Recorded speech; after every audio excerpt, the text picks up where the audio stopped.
नमस्कार। Parliament election के campaign के दौरान आज मैं पार्टी की ओर से पटना में हूं और बहुत सारे विषय कैंपेन के दौरान आपको मिल गया होगा, मगर ये ज़रूर मैं उचित समझा कि दो चार विषय आपके सामने रखूं और फर्स्ट टाइम वोटर्स को याद रखते हुए और उनके लिए, उनके इंफॉर्मेशन के लिए, जिस काल में उनका कोई अनुभव नहीं है या शायद उनका जन्म भी उसके बाद में हुआ, जंगल राज के बाद में हुआ, ऐसे बिहार के जंगल राज से बाहर आने के लिए कितना मेहनत करना पड़ा और उससे बिहार का क्या नुकसान हुआ, उसके ऊपर मैं थोड़ा विषय रखना चाहती हूं। और इसीलिए मेरा ओपनिंग स्टेटमेंट थोड़ा आप सब्र रखिए, थोड़ा लंबा है, मगर एकदम लंबा नहीं करूंगी। आप जरूर मेरे से फिर प्रश्नोत्तरी के समय पूछ भी सकते हैं। मैं ये जरूर याद दिलाना चाहती हूं, सम्मान चाहिए, विकास नहीं। ये बोलने वाले लोग से जो जंगल राज का जमाना था बिहार में, उस समय बिहार के पर कैपिटा इनकम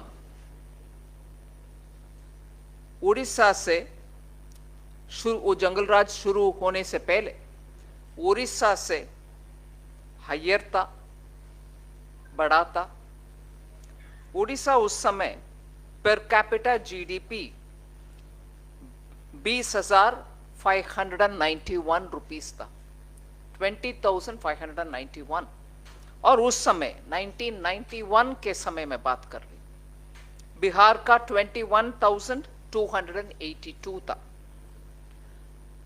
मगर जंगल राज शुरू होने के बाद बिहार का 33% ड्रॉप हुआ और आराम से उड़ीसा 31% ज्यादा बढ़ा।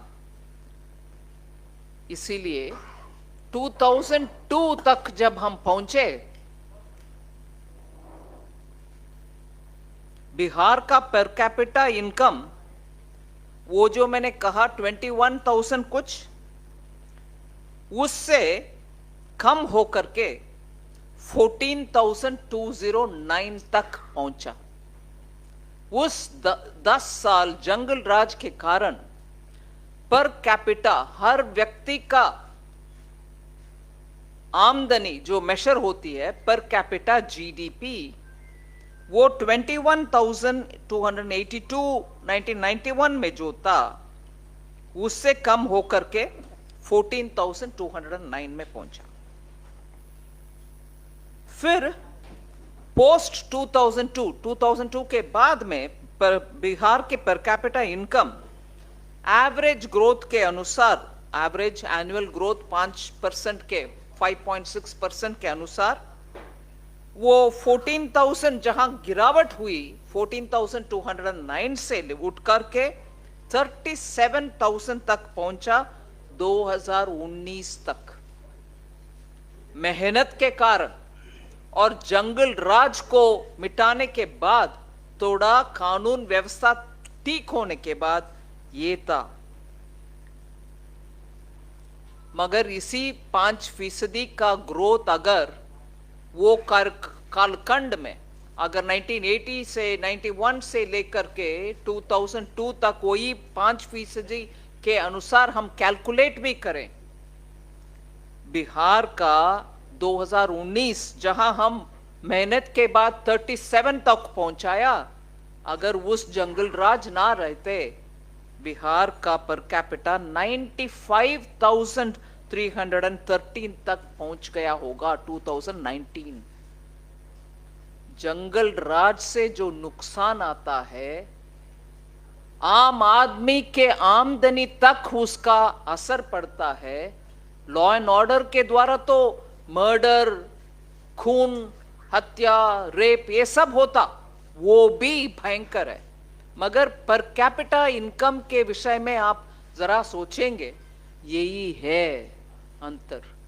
मेहनत के बाद 2002 से 37,000 तक जहां पहुंचा, अगर रेगुलर लॉ एंड ऑर्डर उस समय भी रहता 95,000 तक बिहार के इनकम पर कैपिटा इनकम हो जाता था। अभी उसी जो सम्मान चाहिए विकास नहीं बोलने वाले, तब बोलने वाले आज भी क्या भाषा बोल रहे हैं जी? फुल रिजर्वेशन हम देंगे माइनॉरिटीज को, जब रिलीजन आधारित रिजर्वेशन हमारे कानून में, कॉन्स्टिट्यूशन में अनुमति नहीं है। इसका मतलब यह हुआ कि एससी, एसटी, ओबीसी से छीन करके रिलीजन आधारित रिजर्वेशन देने के लिए एक क्लियर प्लान के साथ चल रही है इंडी अलायंस। इसका भाषाओं से मैं ये कंक्लूजन में नहीं आ रही हूं। कर्नाटका के कांग्रेस सरकार ने उधर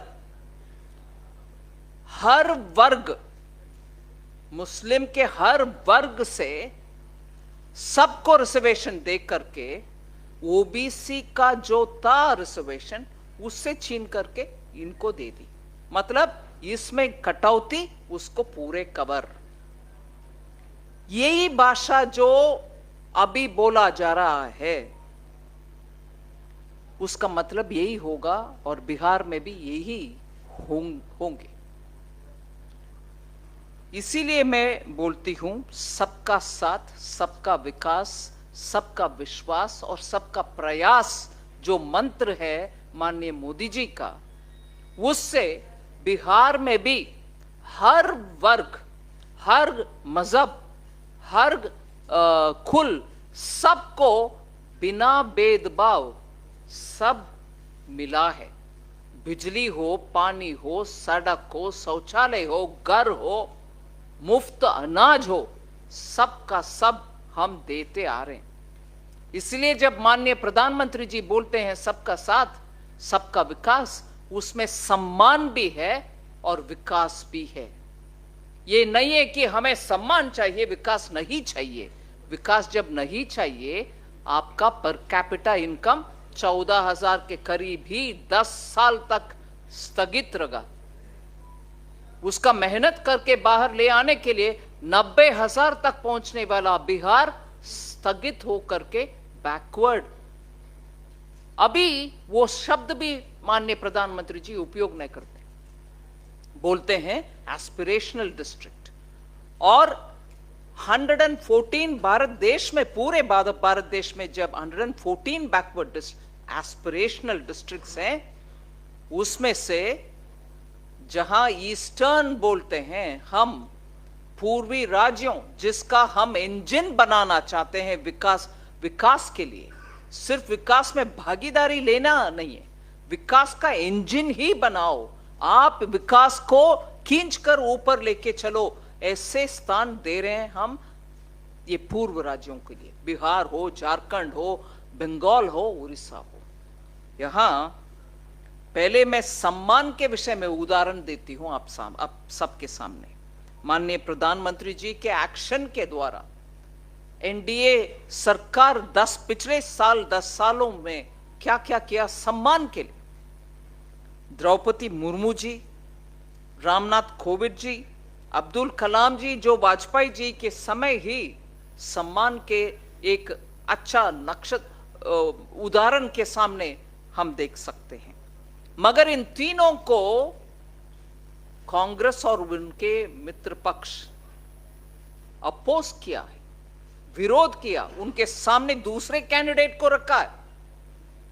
फिर उसी समय वाजपेयी जी, माननीय अटल बिहारी वाजपेयी जी के समय ही शेड्यूल्ड कास्ट से आए हुए दलित भाई बालयोगी जी को स्पीकर बनाया। फिर हीरालाल समारिया जी को पहला चीफ इंफॉर्मेशन कमिश्नर के पोस्ट दिया जो दलित है। 60% करंट मंत्रिमंडल में, मोदी जी के मंत्रिमंडल में 60% लोग ओबीसी, एससी, एसटी पॉपुलेशन से आए हुए हैं। फिर मोदी सरकार ने दिया national commission for backward class को कॉन्स्टिट्यूशनल स्टेटस। फिर ओबीसी रिजर्वेशन में अमेंडमेंट भी पारित किया है जो ओबीसी के लिए उचित माना गया।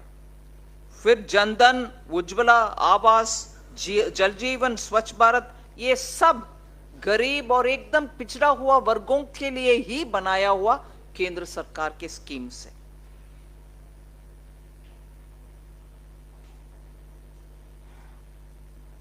मुद्रा लोन्स में 50% से ज्यादा एससी, एसटी, ओबीसी के लिए दिया गया है और स्वनिधि में भी 75% लोन नॉन जनरल कैटेगरी को गया है।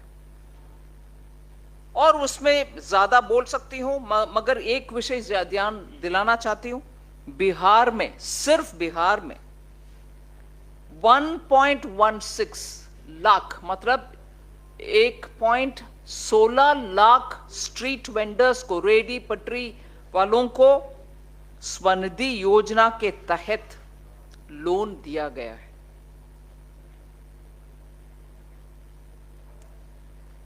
सम्मान के विषय, अंबेडकर इंटरनेशनल सेंटर दिल्ली में बनाया गया है। पंचतीर्थ जो अंबेडकर जी का जन्मभूमि मऊ में, दीक्षा भूमि नागपुर में, और लंदन स्कूल ऑफ इकोनॉमिक्स में जब पढ़ते थे वो उनके उधर जब रहते थे वो, और चैतन्य भूमि मुंबई में, और doctor Ambedkar national memorial Delhi में। ये पांचों के पांच जो पंचतीर्थ है, ये सब स्थापना करने वाले भारतीय जनता पार्टी है, नरेंद्र मोदी जी के सरकार है। कांग्रेस पार्टी ने तो अंबेडकर जी का भारत रत्न तक नहीं दिलाया। एक नॉन कांग्रेस गवर्नमेंट बहुत ही सालों के बाद जब आया तब दिया गया है।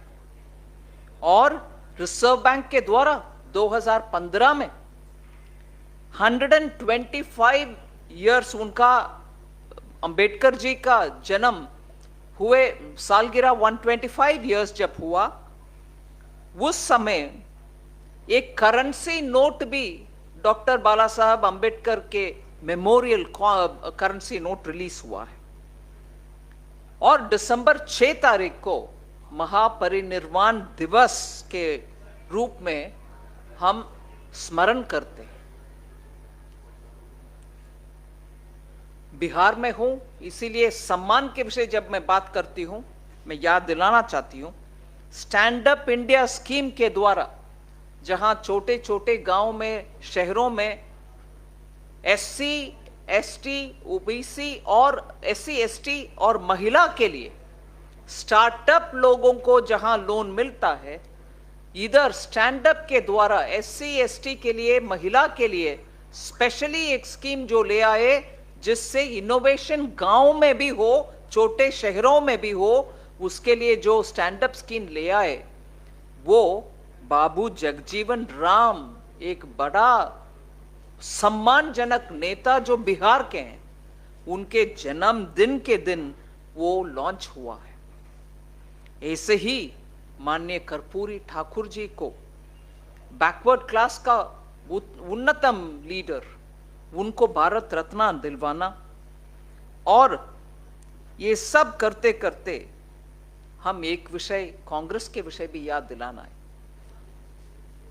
आज कॉन्स्टिट्यूशन को हाथ में एक छोटा सा किताब के रूप में रख के पूरे देश भर घूम रहे हैं कांग्रेस के नेता, कॉन्स्टिट्यूशन को बचाओ बचाओ बचाओ करके। कल माननीय मोदी जी ने सही याद दिलाया, और वो भी बिहार में जब थे, कॉन्स्टिट्यूशन को बचाने के लिए आवाज उठाने वाले कांग्रेस से प्रश्न पूछे कि आप ही के पार्टी के कॉन्स्टिट्यूशन आपने माना नहीं है, माननीय सीताराम केसरी जी को तो बाथरूम में बंद करवा करके सोनिया जी को नेता बनाया। ये है आपके रूल और कानून नियम, इसको पालन करने वाले कांग्रेस के कॉन्स्टिट्यूशन के ऊपर आज क्रोकोडाइल टीयर्स, उसको हिंदी में क्या बोलते हैं, मगरमच्छी के आंसू। ओके, सो ये प्रश्न मैं इसीलिए बोल रही हूं कि बातों में नहीं, कर्मों में, कामों में दिया जाता है सम्मान। सम्मान चाहिए, हम सम्मान ही दे रहे हैं। विकास नहीं चाहिए, नहीं भाई, विकास भी दे रहे हैं, सबको दे रहे हैं। ये याद दिलाना चाहिए। आज बैठ करके बिहार में जंगल राज चला करके बिहार के नसीब को उलट पुलट करने वाले आरजेडी के नेतागण के,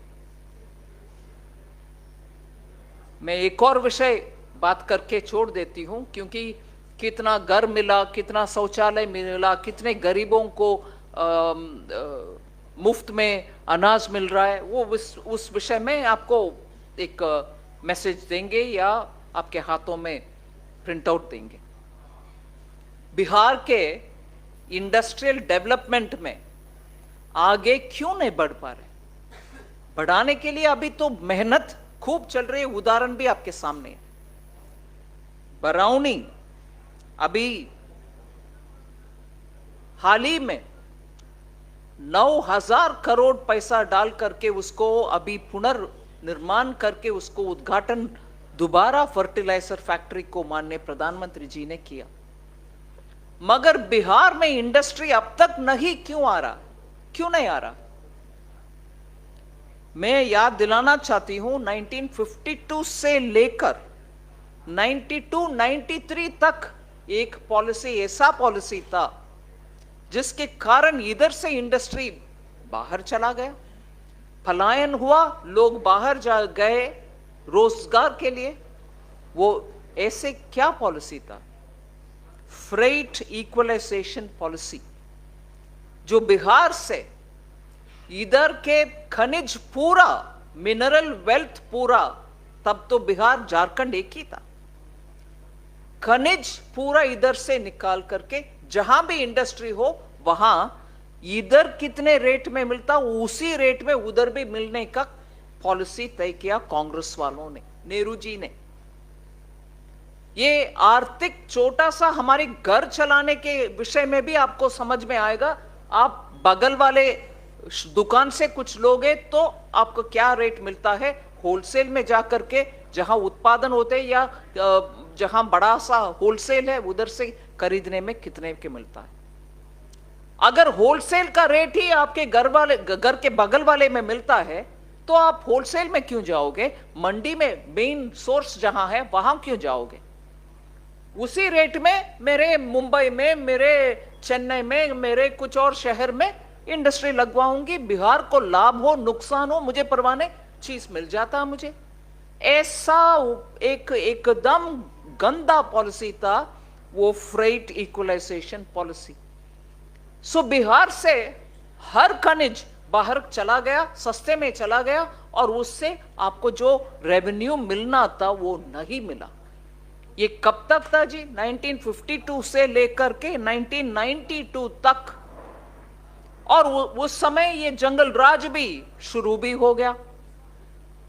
ऐसे कानून के वजह से बिहार, झारखंड का, ऐसे ही उड़ीसा का एंडोमेंट रिच जहां है वहां से सब बाहर चले गए, लोग भी रोजगार के लिए बाहर गए, और आज रो रहे हैं कि eastern states are not developing, जहां उसके विपरीत आप देख लीजिए मोदी जी का अप्रोच।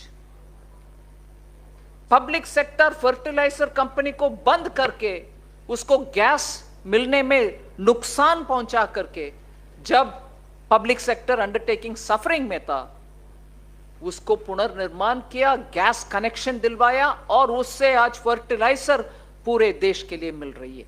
सिर्फ इधर नहीं, गोरखपुर में भी और सिंगरौली में भी, बरौनी में भी और सिंदरी में भी, झारखंड में।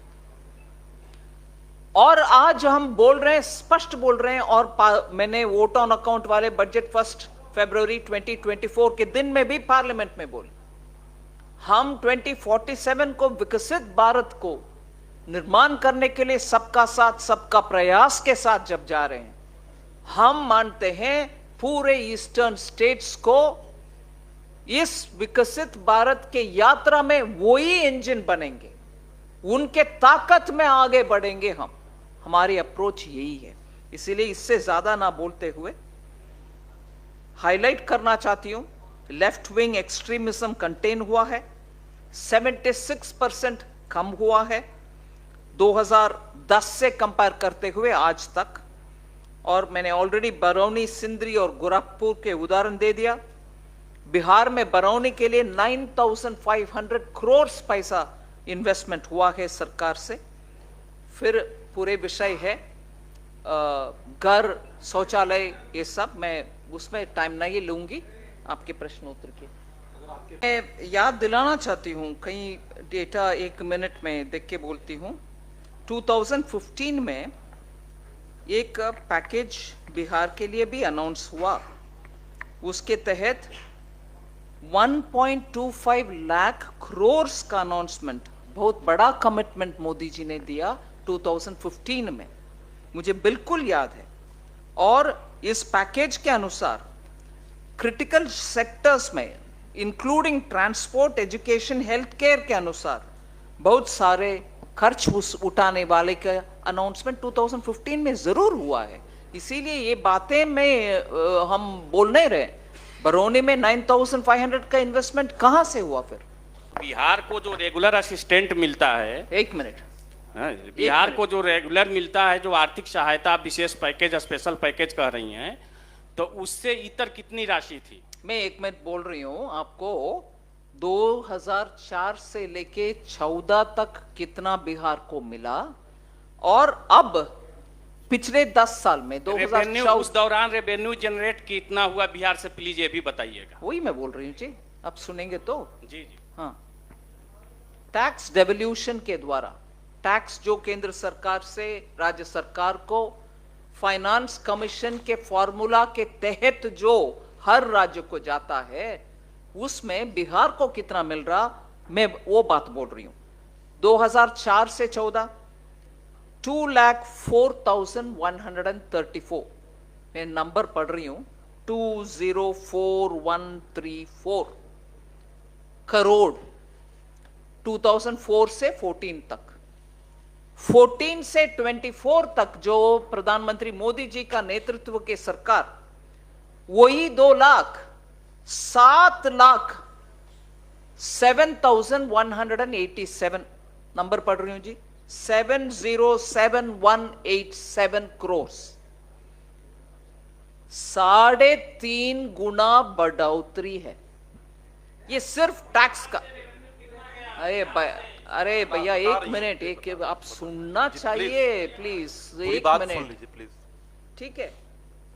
फिर ग्रांट्स जितना मिल रही है आपको, 75,213 करोड़ मिला है 2004 से 14 तक। 2014 से 24 तक वही 75,000 करोड़ 2,80,781 करोड़ मिला है, 3.7 टाइम्स बढ़ोतरी। और इसके बाद, इसके अलावा जो फाइनेंस कमीशन से रेकमेंडेड नहीं है, फिर भी क्योंकि कोविड के बाद रिवाइवल स्टेट का, उनके प्रायोरिटीज को भी सहायता मिलना चाहिए, इसीलिए 50 साल इंटरेस्ट फ्री लोन हम दिए। 50 साल के बाद वो लोन रहेगा कि ग्रांट हो जाएगा, वापस भी करने का आवश्यकता ना होगा। ऐसे 19,360 करोड़ 20-19 साल से 2020, 21, 22, 23, 24 कोविड के बाद में वाले सालों में 19,360 करोड़ मिला है। इसके अलावा ये सब कितना प्रोजेक्ट्स में कितना मिला और कितने रोड्स बनाया उसका विवरण दे सकती हूं, मगर एक विषय जरूर बोलूंगी, ये इस बार 24-25 के बजट में 10,032 करोड़ सिर्फ रेलवे इंफ्रास्ट्रक्चर के लिए दिए, सिर्फ रेलवे इंफ्रास्ट्रक्चर बिहार में। और 2009 से 14 का कंपेयर करें हम इस एक अनाउंसमेंट के साथ, उस समय 1,132 करोड़ ही था, हम अभी 10,032 करोड़ दे रहे हैं। सो अमाउंट और 2-3 विषय में मैं जोड़ सकती हूं। विषय यह है कि इतना अंतर है कि आपकी सहयोगी दल जेडीयू है, जेडीयू का डिमांड रहा है कि बिहार को विशेष राज्य का दर्जा मिलना चाहिए। आप साथ में हैं, दो बातें आप क्लियर कर दीजिए। पहली बात कि क्या ऐसा कोई प्रावधान है देने का, या अगर नहीं है तो क्या ये सिर्फ राजनीतिक शगुफा है? नहीं, ऐसे कुछ नहीं है। बोल रहे हैं कि देना है, उसके ऊपर निर्णय जब भी होगा होगा, मगर फिनांस कमीशन के रिकमेंडेशन में जिक्र करना चाह रही हूं 2014 से लेकर आज तक, क्योंकि रेट टैक्स डेवल्यूशन का रेट 32% से 42 हुआ और 42 से 41 हुआ, क्योंकि जम्मू कश्मीर में यूनियन टेरिटरी को रीडिफाइन किया गया है। उस रिकमेंडेशन, फिनांस कमीशन के रिकमेंडेशन में रेट बढ़ाने के लिए बोल दिया और सेंट्रल सेक्टर स्कीम्स को कम करने के लिए भी बोला है, और सेंट्रल सेक्टर स्कीम्स को उस रिकमेंडेशन के बावजूद भी हमने कम नहीं किया, उसी स्तर पर देते आ रहे। बिहार में 5,478 स्मार्ट क्लासरूम्स बनाया गया है एलिमेंट्री स्कूल में, पूरे के पूरे केंद्र सरकार के पैसा के साथ। इसके अलावा समग्र शिक्षा स्कीम के द्वारा 4,021 एडिशनल क्लासरूम, अगर क्लासरूम्स भी है, नया क्लासरूम और जोड़ा गया है। 6,763 टॉयलेट्स बनाए गए, रैंप्स मतलब क्या दिव्यांग लोगों के लिए 578 ramps, 160 computer rooms, 113 library rooms और 64 साइंस लैब्स। ये समग्र शिक्षा अभियान के द्वारा। कौशल विकास योजना के द्वारा 6 लाख यूथ को ट्रेनिंग, स्किल और ट्रेनिंग दिया गया है 2015 से लेकर के।